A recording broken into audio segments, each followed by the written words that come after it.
मातृभूमि मातृभाषार ममता जाहृदे जनमी नाही ताकू जदि ज्ञानी गणरे गणिबा अज्ञान रहिबे काहि। मातृभूमि मातृभाषा उभये जननी भक्ति भरे सेबुथिबा दिवस रजनी। पिले माने मातृभूमि आउ मातृभाषा आमर मार पदबंदन करिबा आमर श्रेय आउ ध्येय। माँ प्रति जहाँक हृदय रे ममता नाही, श्रद्धा नाही, आंतरिकता नाही, से जेते बड़ मनीष हुंतु ना कहीं से ज्ञानी भाव में परिचित हो पारे ना। अज्ञानतार से होचंती चरम निदर्शन। तेणु पिले माने आज आमे सही आमर मातृभाषा जे कि आमर माँ ओडिया भाषा साहित्यर दशम श्रेणी को मु तुम मानकु स्वागत करुछि। पिले माने मोर मने पड़ी जाए उत्कल गणचेतनार प्रतिभू ए जातिर जने नमस्य पुरुष उत्कलमणि गोपबंधु भाषा रे गाए तुम्भ गीत सभारे पंडित पथे पांथ हृष्ट मना बिले बोले चषा अंत पुरे जोसा नृत्य रंगे बारंगना। तुम्हें कही पारिबो पिले एई अम्लान उक्तिटी उत्कलमणि गोपबंधु केउ कविंक उद्देश्य रे उल्लेख करिथिले? वास्तविक शुणिले निश्चित खुशी हब, आश्चर्य भी हब। से महान व्यक्ति आउ कही नुहंती जहाँक उद्देश्य रे ए कविताटी गोपबंधु दास उल्लेख करिथिले से होउचंती ओडिया भाषा साहित्यर विचित्र बिंधाणी, सारस्वत तपस्या तपभूमिर तपस्वी साधक पंडित कवि सम्राट उपेन्द्र भंज। जो कवि सम्राट उपेन्द्र भंज कपाई ये जाति स्पर्धित, जो कवि सम्राट उपेन्द्र भंज निजर अम्लान कृति पाई ए जाति तांको सम्राटर आख्या देइचंती। से कवि सम्राट उद्देश्य रे उक्त उक्तिटी बेस प्रणिधान योग्य। एबे आमे देखिबा एई होउची सेई कवि सम्राटंकर पटचित्र जे कि सप्तदश शताब्दीर शेष पर्याय अष्टादश शताब्दीर अयमारंभ मध्यरेंकिनी जारंकर जीवन परिधि परिव्याप्त यही होचंती सेई शब्द सम्राट रसिक रास शेखर कवि सम्राट उपेन्द्र भंज। सप्तदश शताब्दीर शेष पर्याय रे भंजनगर निकटस्थ घुमुसर राजवंश रे नीलकंठ भंजंक औरसरु जन्म लाभ करिथिले। रीतिजुगर प्रथम तथा प्रधान विदग्ध कवि धनंजय भंजंकर नाती। भंजंक नाम अनुसार जाति गोटे जुग तैयारी कले, नाम होची भंज जुग। असाधारण पांडित्य अम्लान कृति और कीर्ति पाई तत्कालीन छांद जुग रीति जुग तथा मध्य जुग को भंज जुग नाम रे नामित करा जाइछि। केवल सेतिकी नुह, कवि सम्राट उपेन्द्र भंज ओडिया भाषा साहित्यर कालिदास, ओडिया भाषा साहित्यर शेक्सपियर को सह समतुल्य। कवि सम्राट उपेन्द्र भंज कर अमृत लेखनी निःसृत अनेक अम्लान कृति ओडिया भाषा साहित्य बाणी भंडार को प्राचुर्यवंत समृद्ध तथा रसवंत करिछि। एबे पिले माने तमे देखि पारुछ कविंकर जो सारस्वत सृष्टि, जो अमृतमय अमलिन सृष्टि जोंथि पाई कवि ए जातिर नमस्य। सेथि मध्यरे एक पुस्तक है कोटि ब्रह्मांड सुंदरी रसिक हारावली एवं तापरे ए पुस्तक लावण्यवती प्रेम सुधानिधि सुभद्रा परिणय एवं कला कौतुक। यही सुभद्रा परिणय तमे शुणिले आहुरी आश्चर्य हब पिले।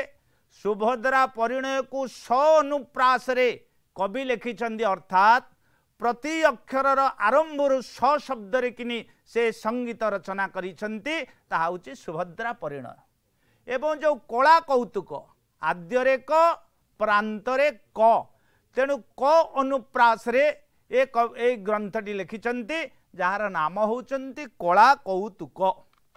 एवं सर्वश्रेष्ठ रामकाव्य कविंकर जीवनर जोटा हूँ महार्घ्य संपद कवि जो आज समग्र विश्व दरबार रे परिचित से अमलिन अम्लान कृति हूँ वैदेहीश विलास।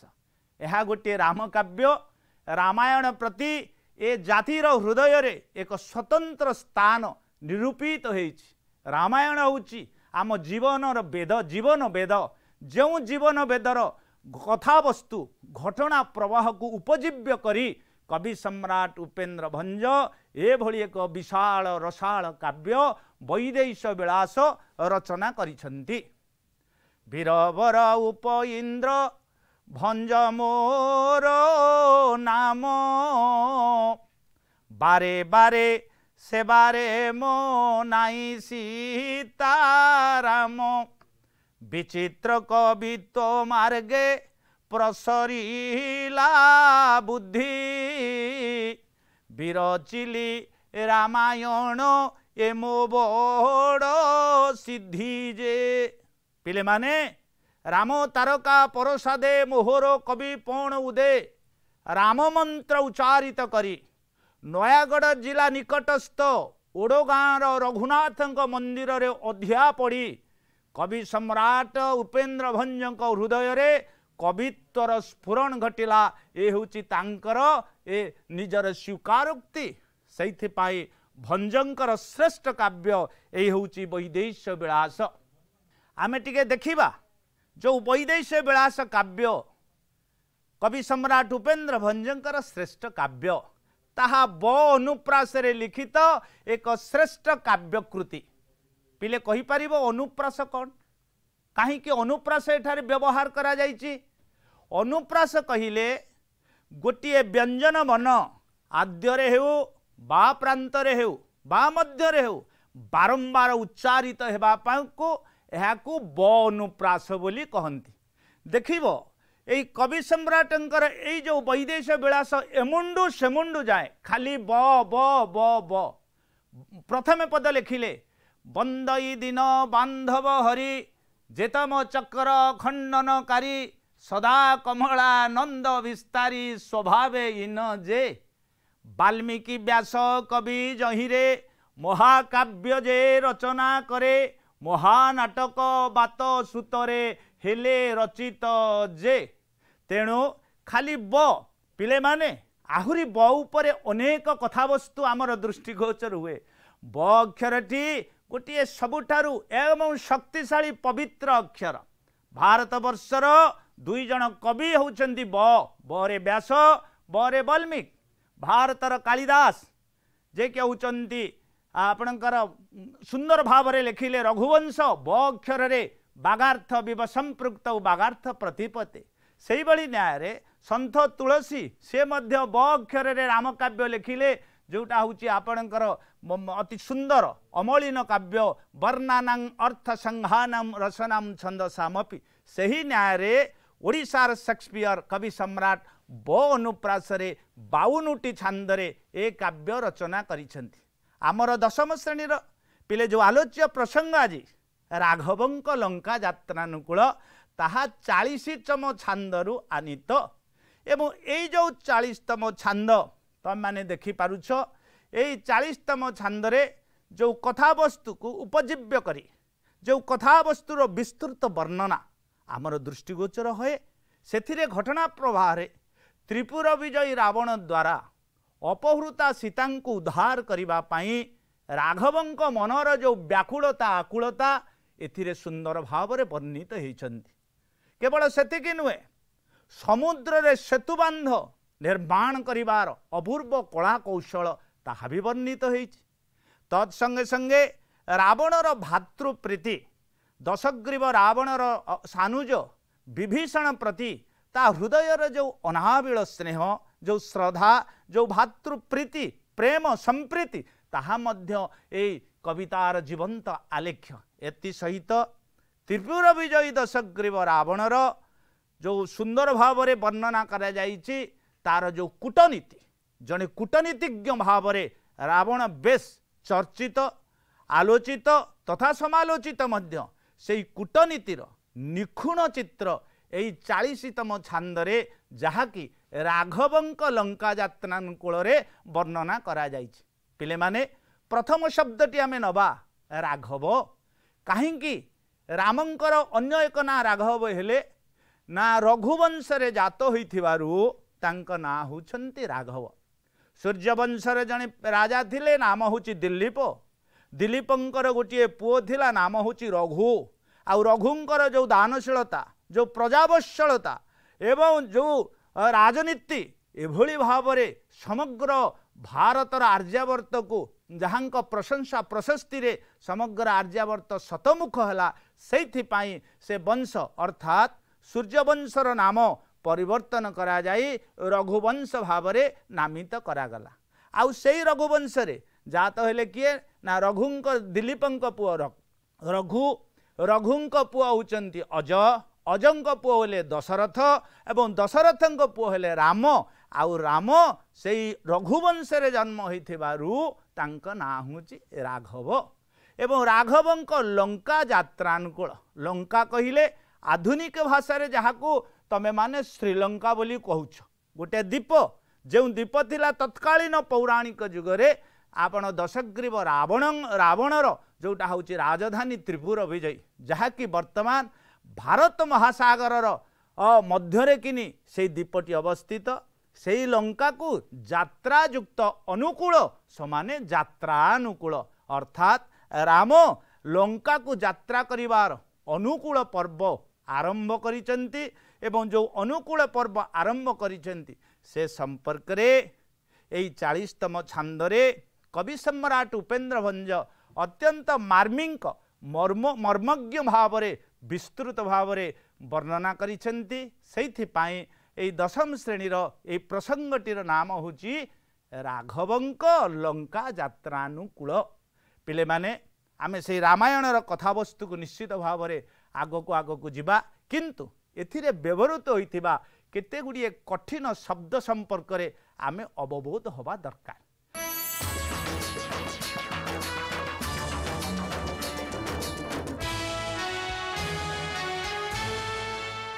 मु जो राघव शब्दटा तुम मान को कहूथिली से राघव शब्दटा अपत्य अर्थरे अप्रत्यय हेछि। अपत्य अर्थरे अर्थात रघु अ राघव भार्गव भृगु भृगुवंश रे जात होइथिबारु तांग नाम होउचंदी भार्गव। जेमिति मनु अप्रत्यय हेबारु मानव। ए आमर जो माने आमर जे जेजबाप प्रथमे जे कि मनुंक ठारू आमे समस्ते सृष्टि होइथिबारु सेइथिपाई आम मानकर निर्दिष्ट नाम थिले मध्य आमे समस्ते मानव। अपत्य अर्थरे अप्रत्यय। सेई नारे वासुदेव वसुदेव वसुदेवंक पुओ वासुदेव अर्थात कृष्णंकर अन्य ना होची वासुदेव जे कि वसुदेवंकर पुओ।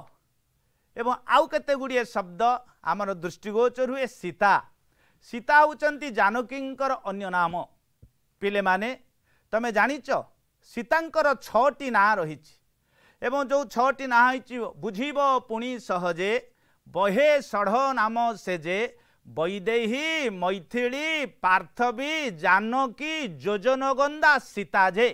अर्थात यज्ञभूमि कर्षण करी राजा जनक यही कन्या को प्राप्ति होइथिबारु अर्थात लंगल सियालरू माने लंगल चाषभूमि ये प्राप्ति होइथिबारु आंक नाम होची सीता। एवं आउ गोटे शब्द व्यवहार होची दर्भ। दर्भ शब्दर अर्थ होची कुश बा तृण घास। विभूति विभूति शब्दर अर्थ होची ऐश्वर्य प्राचुर्य। वर्तक वर्तक शब्दर अर्थ होची बतक बतक। एवं आउ गोटे शब्द होची पितृव्य। पितृव्य शब्दर अर्थ होची दादा काका बापांक सान भाई को पितृव्य भावरे आमे नामित करिचे। एवं एई पितृव्य आउ गोटे शब्द होची विंध्य। जो विंध्य होची गोटे पर्वतर नाम भारत वर्षर मध्य भाग रे विराजमान करछन्ती से होची विंध्य पर्वत। एवं सेई विंध्य पर्वत एठारे आमे जिबा से जो कविता 40तम कवितार सारांश को कि सुंदर भावरे कवि वर्णना करिछन्ती। बलिला राघव आशा सीता प्रापतिरे विचारिले सिंधुपोती जीवा पर्वतरे। पिले माने ये जो वैदेश्य विलासर जो 40तम छांद बा ये छांदटी आशाबरी वृत्तरे किनी गान करा जीव। आशाबरी मु जो ढंगरे तुम निकटरे से गीतटी को उपस्थापना कली ताहा होची आशाबरी राग। टिके पद्य क्लास रे टिके संगीत को संगीतमय भाव में पाठ कले कविताटी टिके रसबोध हब, रसमय हब, हृदय टिके अनिर्वचनीय आनंद सृष्टि हब। सेइथिपाई आमे विचारिबा आज जे अपहृत सीता राजनंदिनी जनक राजदुल्लाली माँ सीता जेतेबेले पहुँची जाइछन्ती अशोक वाटिका भितरे राजबंदिनी त्रिपुर विजयी दशग्रीव रावण जहाँ को बंदिनी करी रखिछि माँ आउ ता संदेश जटायु ठारू सुग्रीवंक ठारू आउ हनुमानक ठारू पाई सारला परे राघवंक मन भितरे एकदम आशा पोषण हेइछि एवं किभଳି भावरे से जीवापाई चिंता करुचंती बलिला राघव आशा सीता प्रापतिरे से संपर्क रे राम कि विचार आलोचना करुचंती कि विचार विमर्श करुचंती से संपर्क रे आमे निखुण भाव रे सुनिबा। पिले माने तुमे ई सुंदर चित्रटी की निश्चित भाव रे देखि पारुथिबो। समुद्र कूलरे नल नील शिषण जाम्बवान सानुज लक्ष्मण एवं विभीषण साथी रे विचार विमर्श करुछंती स्वयं रघुपति राघव। अपहृता माँ सीता को किभଳି भाବରେ उद्धार करिबा ए समुद्र को विचारिले सिंधु पोती जीवा पर्वतरे पर्वतांश द्वारा ए समुद्र को पोती आमे लंका को जीवा पाई वर्तमान चिंता प्रकट करिछंती स्वयं रघुनाथ। पिले मान तमे जानिच भारतर तीन दिगरे तीनोटी समुद्र अछि। पश्चिम दिगरे अरब सागर, पूर्व दिगरे बंगोपसागर जार प्राचीन नाम होची कलिंग सागर, आउ दक्षिण दिगरे भारत महासागर। एबे जोठी सेतुबंध हबो ताहाले सेटा कौ समुद्र ताहा होची आपणकर भारत महासागर एवं बंगोपसागर मिलित स्थान। तारी उपरे सेतु प्रतिष्ठा करी बंध पर्वतरे बंध बांधिबा पाई आज विचार आलोचना करुछंती स्वयं रघुपति राघव। बुढ़ी गला पकाइले कपि जेते गिरी बोधबोधो नदी से जल फिफिकृत करी। सुंदर भावरे भालू रामंक निर्देश रे अगणित भलु मर्कट माने विशाल प्रस्तर खंड पर्वतांश को बोही आनी सेई अगाध समुद्र भितरे निक्षेप करिबा पाई लागिले। अनेक प्रस्तर खंड सेई अगंड गंड समुद्र भितरे निक्षेप द्वारा अदृश्य हो गला। बुदबुदु नदी से जल फिफिकृत करी सबु समुद्र रे जेतेबेले अदृश्य होते उभा नहीं जाते जेते पहाड़ पर्वत पकईले कौनसी पहाड़ पर्वतर इयता रहिला नहीं। सेतिकी बेले राम आज दृष्टि निक्षेप करिसेंती समुद्र को आउ देखिले बुदबुदु नदी से जल बुदबुद माने पानी फटका एपरिकी से अनंत अगाध अगंड गंड समुद्र भितर सबु पहाड़ पर्वत गुड़िक विशाल प्रस्तर खंड डूबी जाते बुदबुदु पानी फटका परी मध्य दृश्यमान हैला नहीं। एपरी केवल जल फिफिकृत करी केवल किछि शब्द व्यतीत आउ किछि दृश्यमान हैला नहीं। फलरे रामंक मनरे एक चिंता प्रकट हैला।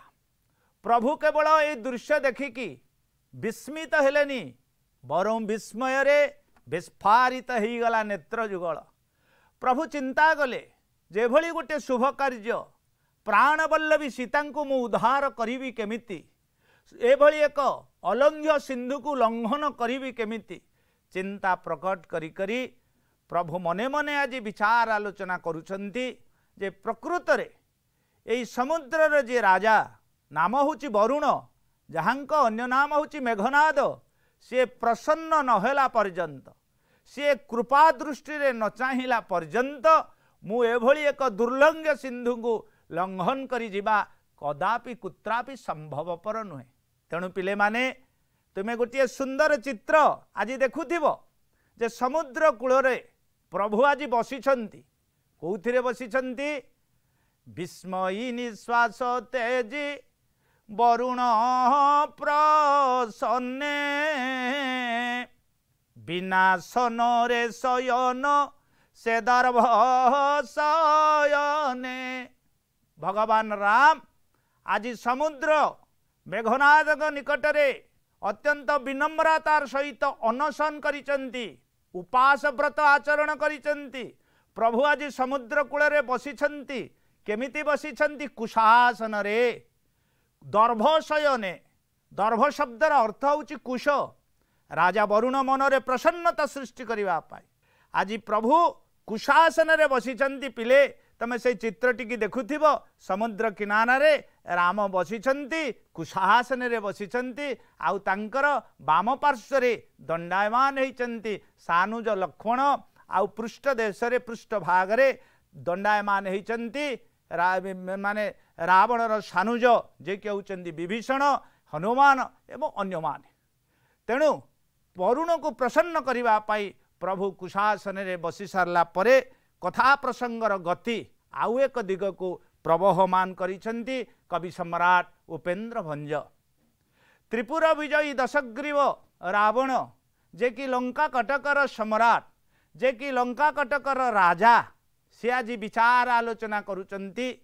से तांकर संदेश गुप्तचरंक ठारू संदेश पाइले जे वर्तमान स्वयं राघव रघुपति भलुमर्कटंक सहायतार सेतु माने समुद्र रे बंध बांधी लंका आक्रमण करिवार प्राक सूचना रावण दशग्रीव पाई सारलेनी। तेणु तांकर सही जो शत्रुपक्षर जो पराक्रम को हत करिवा पाई तांकर समस्त योजना को पंड करिवा पाई भंडूर करिवा पाई कूटनीतिज्ञ रावण आज विचार आलोचना करुचंती। एवं ए संपर्क रे से दुई जन मंत्री का साथी रे आलोचना करुचंती। पिले तमे देखि पारुथिबो मझिरे राम ठिया होइचंती दशग्रीव रावण त्रिपुर विजयी, वाम पार्श्वरे एवं दक्षिण पार्श्वरे तांकर दुई जन महामंत्री। सैथिपाई आज उल्लेख कले कवि सम्राट उपेन्द्र भंज। बुद्धे शुण अन्य प्रसंग कुदस शिर बरगिला से सुख सारण करी चारो। दश शिर रावण जार 10टी मुंडर परिकल्पना करा जाइछि। पिले तमे शुणिले आहुरी आश्चर्य हब, खुशी हब। अरे रावणर 10टी मुंड नुह, 10टा लोकर ब्रेन, 10टा लोकर मुंड जतिकी काम करि पारे से त्रिपुर विजयी रावण सेतिकी काम करुथिबारु तांकु दशानन बा 10 शिरर आख्या दिया जाइछि। जेबळी भाबरे 10 रथ 10 दिग को रथ जहार प्रवहमान करे तांको नाम होची दशरथ। तेणु बरगिले सेसुक सारण करी चारो तांकर दुई जन होचंती मंत्री, जणे होचंती सुक आउ जणे होचंती सारण। चार शब्दर अर्थ होची दूत। एठारे सेई शत्रुपक्षर सेई जो आक्रमण को प्रतिहत करिवा पाई रामंकर समस्त योजना को नष्टभ्रष्ट करिवा पाई विचार विमर्श रावण करुछंती मंत्री साथी रे। पचारुछंती हे सुक हे सारण जो बड़ी भाव रे राम समुद्र किनारा रे पहुंची गलेनी आमे निश्चित भाव रे तांको प्रतिहत करिबा एकांत वांछनीय एकांत अपरिहार्य। तेबे कौन करिबा किभली भाव रे शत्रुपक्ष को दमन करिबा से संपर्क रे दशग्रीव रावण चिंता प्रकट करिसंती एवं मंत्री सुख सारण सहित आलोचना करुछंती। पिले माने केवल सेतिकी नुह आमे माने पुणी टिके शुणिबा जे दशग्रीव रावण से सुक आउ सारण को बुझेइछंती। कौन बुझेइले कहले शुण तमे टिके जीव रामंक पटे दुई जन नेतृत्व नैचंती। जणे होउचंती विभीषण आउ जणे होउचंती अंगद। ए दुई जनक नेतृत्व जदि रामंक सैन्यंक भितर आमे भेद सृष्टि करिदबा, जदि रामंक सैन्य साथी आमे गोटे फाट सृष्टि करदेबा जदि रामंकर सैन्य सामंत हृदय भितर आमे गोटे विद्रोहर बर्णी प्रज्वलित करदेबा ताहले राम कुत्रापि समुद्र लंघन करी लंका आक्रमण करिपारिबे नाही। तेणु हे शुक हे सारण तुमे जाओ टिके जाई मोर जो सानुज मोर जो भाई विभीषण मो निकटरू अपमानित होई मते शत्रु मन करी रामंक पाखकू जाइछि तमे टिके ताकू जाई एकांतरे बुझेइब। कौन बुझेइब? विभीषणे कह ज्येष्ठ भ्रात पिता सरी बुझी न बुझी को पिता बाणी पिता करी।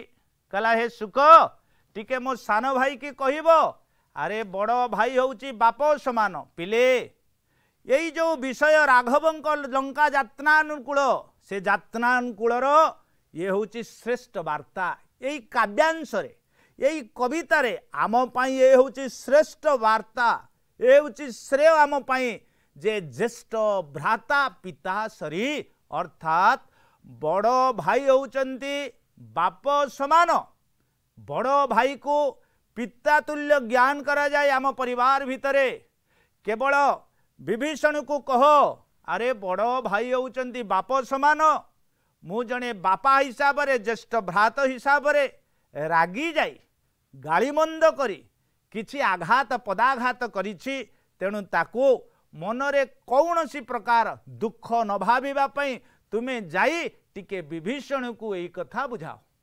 पिले माने उक्त उक्तिटी रावण हृदयर भातृप्रीति रावण राक्षसराज हो पारंती रावण त्रिपुर विजयी हो पारे किंतु ता हृदय भितर निजर अनुज प्रति जो अनाबिल स्नेह जो प्रेम जो श्रद्धा ताही भंजंक अमृत लेखनी रे मार्मिक हृदय स्पर्शी हो पारि।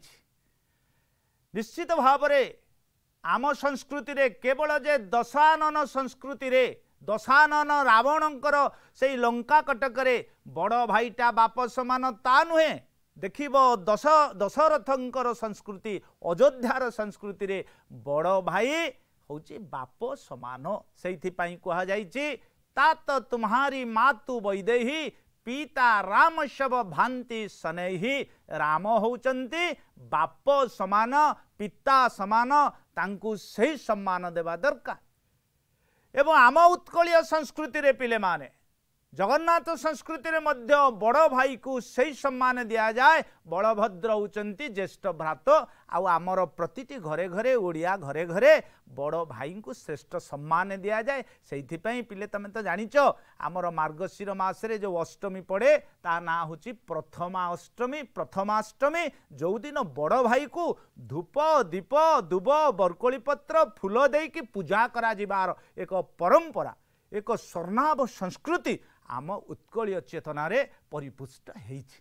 तेणु आज रावण सुख सारण देखि पारुथिबो तमे ए स्लाइडटी जेउथिरे रावण सुख आउ सारण को बुझाउछंती रे सुख हे सारण तुमे टिके विभीषण को कह बुझी न बुझी को पिता बाणी पिता करी मो कथा को से पिता मने करिछि हे मने करिछि घृणा मने करिछि तमे टिके बुझा जे बड़ भाई होउचंती बाप तांको कथा को धरिबा आदौ उचित नुहे ए होउची उक्त कथावस्तुटी होउची एक काव्यांशर श्रेष्ठतम उक्ति जहा आम पाई एक शिक्षणीय एवं यह आम पाई निश्चित भाव रे श्रेय एवं ध्येय। केवल सेतिकी नुह पुणी दशग्रीव रावण निजर भाई प्रति थिबा अमलिन स्नेह को परिप्रकाश करिसेंती कौन कहिसेंती विभूति को भुंजुथिलु विभूति भूषणे बड़ कूले जनमी शरण की कारणे कहले हे सुख सारण तमे टिके मो सानुज मो अनुज प्रति मो विभीषण को कहब विभूति एठारे विभूति शब्दर अर्थ होची प्राचुर्य प्राचुर्य लंका कटक होची प्राचुर्यतार कटक राजधानी समर तीन पुर जाकर ऐश्वर्य भोग संपत्ति विभूति लंका कटक ठूल होता। आज से कथा रावण बुझाऊँ सुख को विभूति को भुंजुलु विभूति भूषणे मो सानुज विभीषण को टिके तू बुझेदबु तमें टिके ताकु प्रांजल भाव रे मधुर संभाषण करिब जे हे विभीषण तुम्भे जेते बेले लंका कटक रे थिल ऐश्वर्य प्राचुर्य भोग संपत्ति रे विभूति रे बुड़ीकी रहूतिल डुबीकी रहूतिल आउ लंका कटक रे कौन अभाव थिला किंतु आज कौन है अवस्था विभूति को भुंजु थिलु विभूति भूषण विभूति शब्दर अर्थ एठी होची पाउंश भस्म राम विभूति भूषण जहार बहुब्री समास विभूति की जे आभूषित होइचंती जो राम निज भस्म बेलपन शरीर आज बनचारी बेशरे आज जड़े तपस्वी बेशरे बुलुचंती राम आउ लक्ष्मण जहाँकर विभूति होची केवल भूषण भस्म होची जहाँकर केवल एकमात्र संपत्ति तुम्हें सही विभूति भूषण का निकटरे बड़ कूले जनमी शरण की कारणे हे विभीषण तमे बड़ लोक घर पुओ विश्रवा ऋषिंकर तमे होच पुत्र दशग्रीव रावण होच सानुज लंका कटकर तमे होच अन्यतम मंत्री किंतु बड़ कूले जनमी आज गोटे सामान्य बाबाजी जड़े तपस्वींकर श्रीचरण तले शरण नेबा तमरे यह ठीक ही नहीं तेणु तमे उक्त कथा निश्चित भाव रे विभीषण को बुझेब। यही उक्ति रे रावणर जो कूटनीति प्रवणता रावणर जो तीक्ष्ण कूटनीति बुद्धि ताहा परिप्रकाश घटी रामंकर सैन्य बल भितरे फाट सृष्टि करबा पाई रामंक सैन्य बल भितरे भेद सृष्टि करबा पाई सुख सारण को पठाई दशग्रीव रावण बोलो अंगद को पिता शत्रु भक्ति पुण्य बादर चाई पितृव्य बाहुड़ा सैन्य कहले हे सुख तमे केवल सेतिकी नुह विभीषण को बुझेब रामंकर दुई जन नेतृत्व नेउचंती जड़े मोर भाई जे कि भेद बुद्धि बतौची रामं को आउ जड़े होउचंती जे युवराज नाम होची अंगद तुमे टिके अंगद को एक कथा कहिबो कौन कहिबो कलारे अंगद तू प्रकृत रे गोटा सुपुत्र नुह तू गोटे कुलांगार तू गोटे कुलपांशुल काहींकी ना तो पितांकर जे होउचंती शत्रु जो पितांकु जे निधन करथिले स्वयं राम आज तांकरी निकटरे तू शरण पशिचु बोलो अंगद को पिता शत्रु भक्ति पुण्य तो पितांकर जे शत्रु पिले माने तमे निश्चित भाव में बुझी पारुथिबो अंगदर बापा होउचंती बाली बालीर सान भाई होउचंती सुग्रीव तमे माने देखि पारुथिबो टीवी स्क्रीन रे जे दुईटी चित्र गोटे हूँ बाली आ गोटे सुग्रीव उभयंक भितर लड़ई चली ए जगाटीर नाम हूँ किष्किंधा कटक एपटे अयोध्या कटक मझिरे किष्किंधा कटक सेपटे लंका कटक एवं ये तीन कटकर मध्य पोर्शन रे बाली सुग्रीवर युद्ध एवं से कथा रावण आज सुखसारण को बुझाउचंती जे तू अंगद मनर भितरे यही भाव सृष्टि करवा दरकार दो पितार निधनकारी होउचंती राम आउ तोर जे पितृव्य शब्दर अर्थ होउची दादा आम भाषा आम ओडिया भाषा जहाँ को काका बोली आमे कहू जे के होउचंती बापंकर सान भाई तेणु तो बापांकर सान भाई जे सुग्रीव बाली सहित लड़ई करी रामंक सहायतार तो बापा को बद्ध करथिले तेणु पितृहंतार प्रतिशोध नेबा परिवर्ते तू तांकु भक्ति करुचु तेणु तो भली गोटे कुलांगार पुओ आउ जगत रे केही नाही तेणु बाद रचाई पितृव्य बाहुड़ा सैन्य हे सुख हे सारण तमे टिके अंगद मनरे गोटाए प्रतिशोधर बर्णी प्रज्वलित करिब जे तू रामंकु सहायता न करी बरं समस्त सैन्य सामंत को सांगरे धरी बाहुड़ी जावाटा उचित, फेरी जावाटा उचित। एवं केवल सेतिकी नुहे रे अंगद, बरं तू जदि पारु मो निकटरे शरण पशि मो सहित हाथ मिलाई रामंक विरुद्ध रे युद्ध घोषणा कले निश्चित भाव रे तो पितृ तर्पण हब, तोर मृत्यु पिता स्वर्ग रे थाई तांकर आत्मा शांति पाइब। रावणर उक्त उक्ति जो भेद बुद्धि, रावणर जो कूटनीतिज्ञ बुद्धिर चरम उत्कर्ष एथिरे प्रतिपादित होइचंती। तेणु दुई जनक मनरे प्रतिशोधर वर्णी प्रज्वलित करबा पई शुक आउ सारण को पठाइचंती। जणे होउची विभीषण आउ जणे होउचंती अंगद। त्रिपुर विजयी रावणर कथा को स्वीकार करी मंत्री सुख आउ सारण, सुख आउ सारण केवल महामंत्री नुहंती। पिले माने तमे शुणिले आहुरी खुशी हो। से दुई जन निजर बेश बदलैबारे अत्यंत धुरीण। जेमिति रामायण रे गोटे ना शुणिथिबो मारीच, जे कि बेश बदलैबारे धुरीण। अर्थात सीतांक पाखकु जेतेबेले मारीच जाइछंती सेतेबेले बेश बदलै देला। अर्थात स्वर्णर मृग पंचवटी रे दिने कुटीर पासे खेलिला स्वर्ण मृग आसी उल्लासे। सही न्याय रे आउ थरे मध्य बेश बदलैची मारीच। जेतेबेले विश्वामित्रंक जाग रक्षा करी स्वयं राम जाइथिले सेतेबेले से जोड़िए षंढ बा वृषभ होइकी रामन को मारिबा को उद्यत होइथिला। तेणु बेश बदलैबारे असुर माने एकदम धुरीण। जेमिति मारीच बेश बदलैची रामायण रे, जेमिति शूर्पणखा से भी बेश बदलैबारे धुरीणा। सही न्याय रे आपणकर दुई जन जे कहउचंती शुक आउ सारण बेश बदलैबारे धुरीण।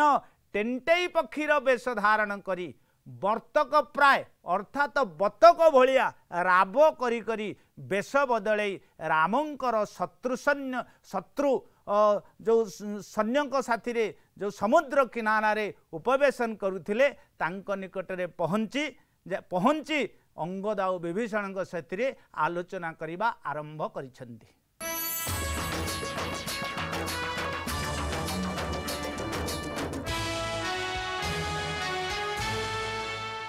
उक्त काव्यांशर अंतिम पर्याय सुखसारण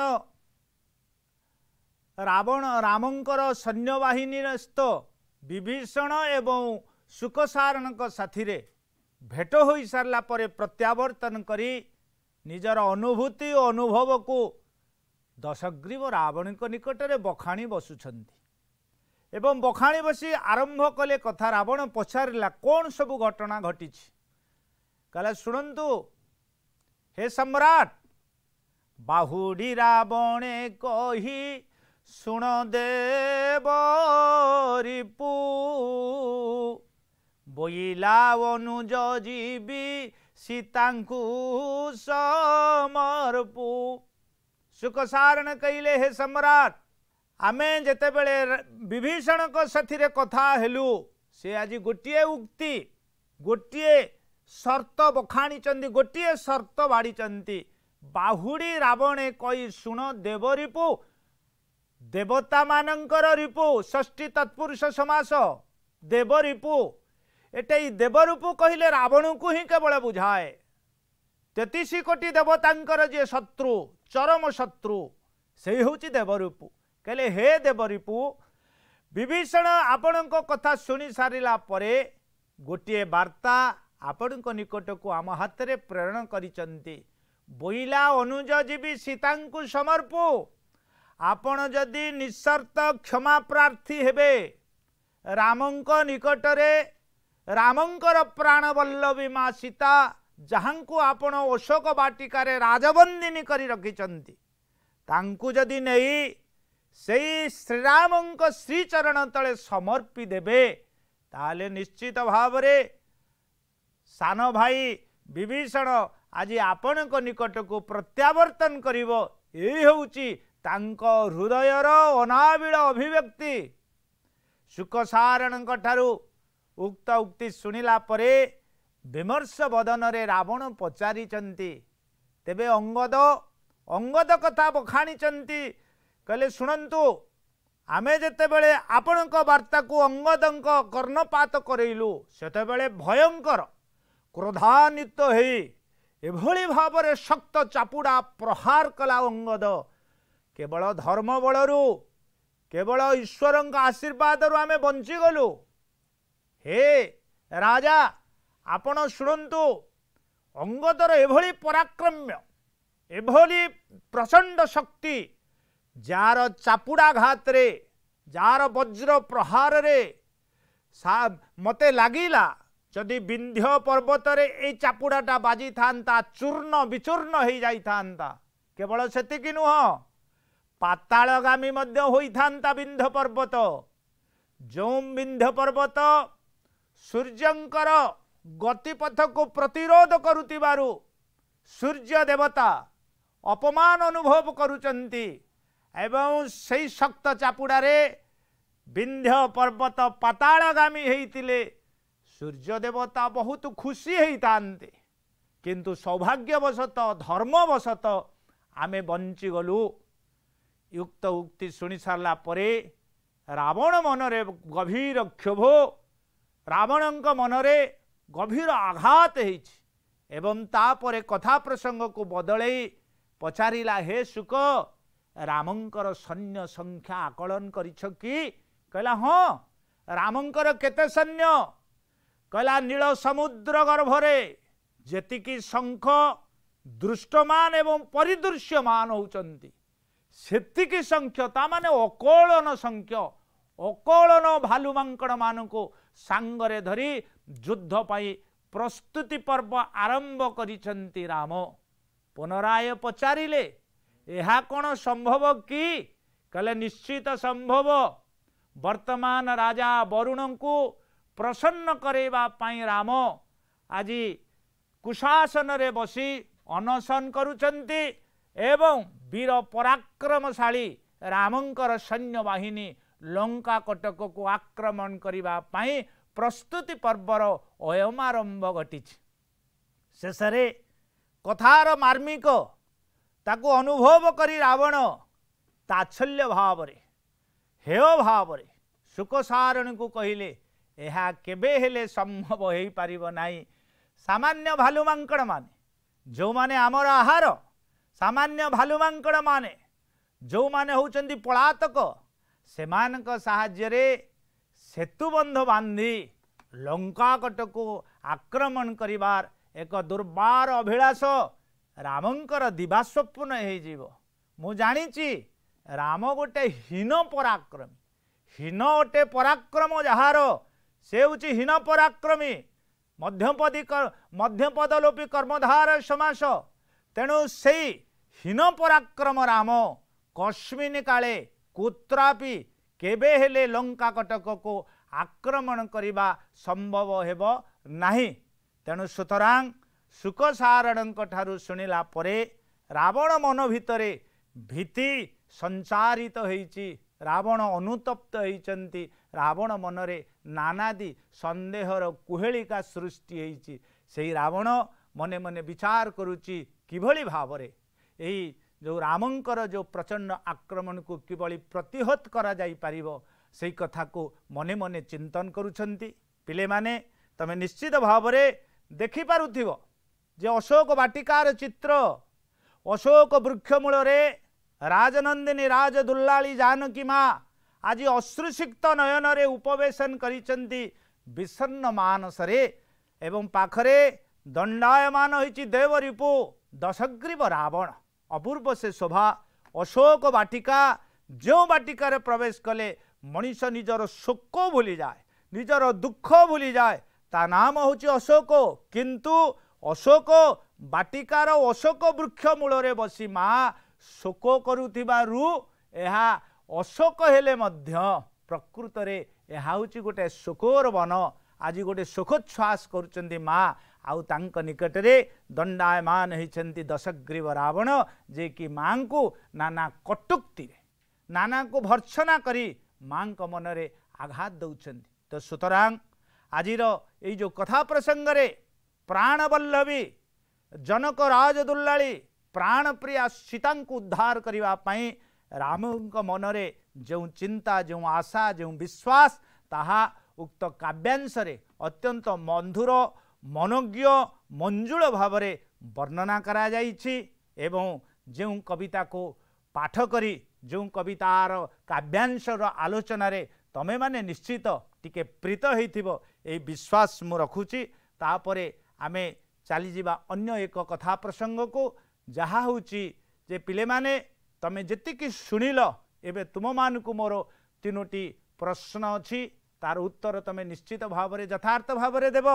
ब अनुप्रास परी कविंकर केउ केउ काव्य अनुप्रास रे वर्णित मु पिले कहिछि अनुप्रास कौन कौन सी व्यंजन वर्ण आद्य प्रांत बा मध्य बारंबार उच्चारित हेले ताहाकू अनुप्रास बोली कहा जाए एवं यही जो वैदेश विलास जहाँ 52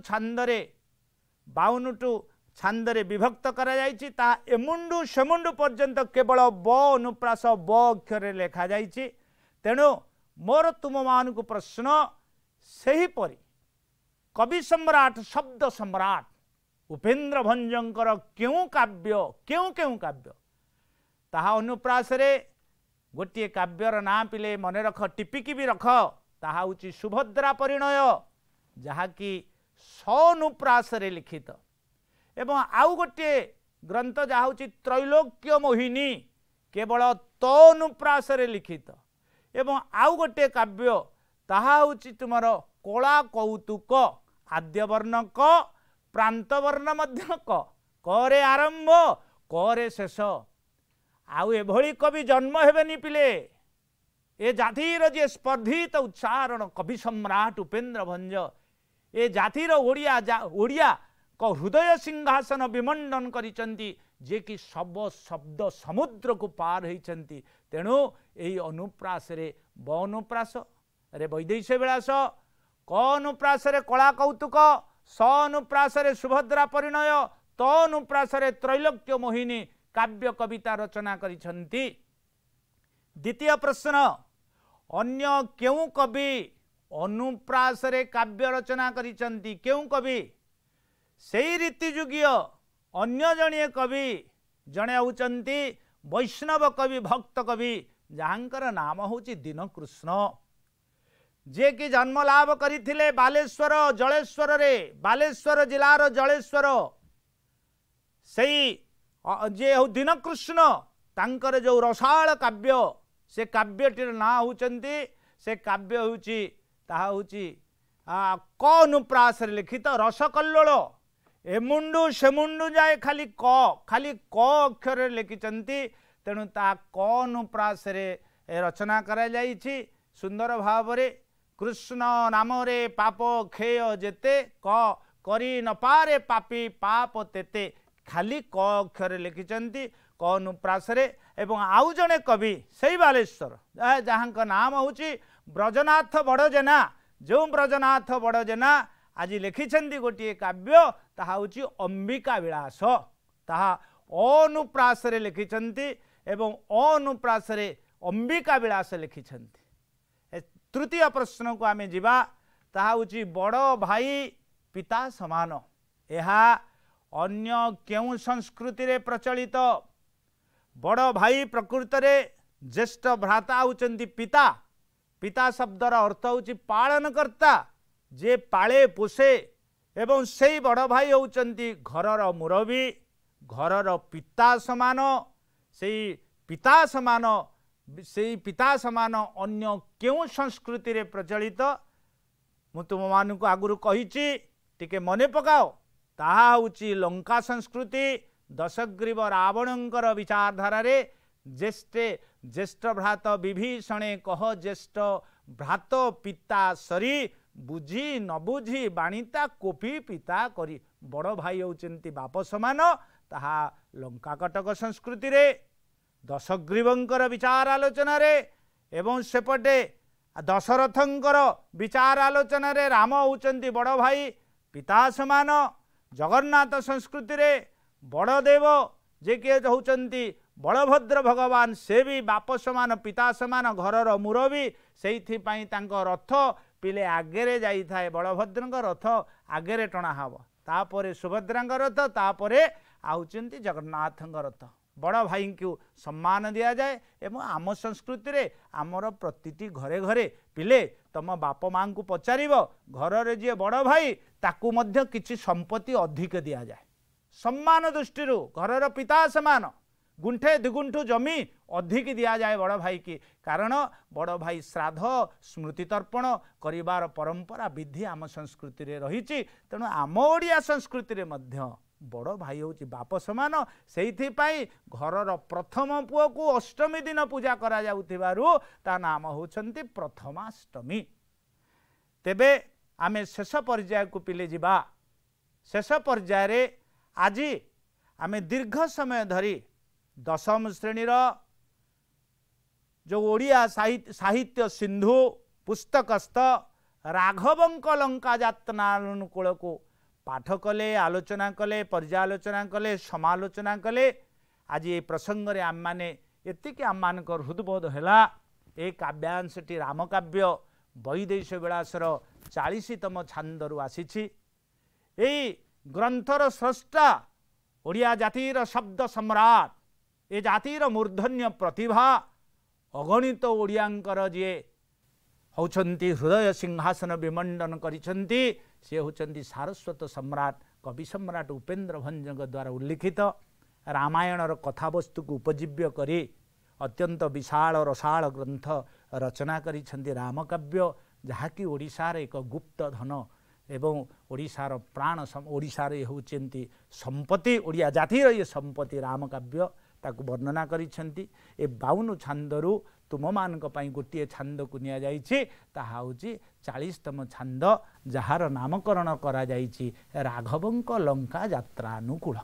एवं एठारे जो राघवंक लंका यात्रानुकूल एठारे प्राणवल्लभी सीता को उद्धार करिवा पई रामंक मनरे जो अभिलाष जो प्राप्ति माने पाई सीता को उद्धार कर माँ सीता को उद्धार करिवा पई मन भितर जो चिंतन ताहाको से परिप्रकाश करिसंती रामंक व्याकुलता आकुलता हृदयर ये हूँ मार्मिक अभिव्यक्ति एवं एथिरे सेतुबंध किभली समुद्र भितर तत्कालीन समय समुद्र गर्भरे सेतु प्रतिष्ठा करिवार जो कला कौशल ताहा भी वर्णित अछंती एवं रावण किभली भावरे गोटे हीन बुद्धि जड़े कूटनीतिज्ञ एवं केमिति शत्रुपक्षर समस्त योजना को पंड करिवा पाए शत्रुपक्षर आक्रमण को प्रत्याक्रमण करी नष्टभ्रष्ट करिवा पाई रावण जो कूटनीति प्रयोग करिछि दुईटी मंत्री सुकसारणक माध्यम तार मार्मिक वर्णना एवं विभीषण एवं अंगद जो दुई जन रामंक सैन्यर नेतृत्व नेउछंती तांक मन भितरे प्रतिरोधर माने प्रतिशोधर वर्णी प्रज्वलित करा जाइछि एवं परिशेष रे रावण किभली भावरे निजर निजर दुख वेदना जातना परिप्रकाश करा जाइछि ए कवितारे एवं सबुठारु ए कवितार सारमन मर्म जाम हृदय भितर अल्लिखित हृदय को रससिक्त करिछि ताहा होउछि विभीषणे कह ज्येष्ठ भ्रात पितासरी बड़ भाई होउछि बाप समान पिता समान ए काव्यांशर ए होउछि श्रेष्ठतम उक्ति जहा कि बेस प्रणिधान योग्य। तेणु पिले माने ए कविता को तमे निश्चित भाव में पढ़िब बुझिल एवं आज घरे बसी तार प्रश्न उत्तर को निश्चित भाव में करिब एतिकी आशा विश्वास रखी आजिर कार्यक्रम को सांग करुछि।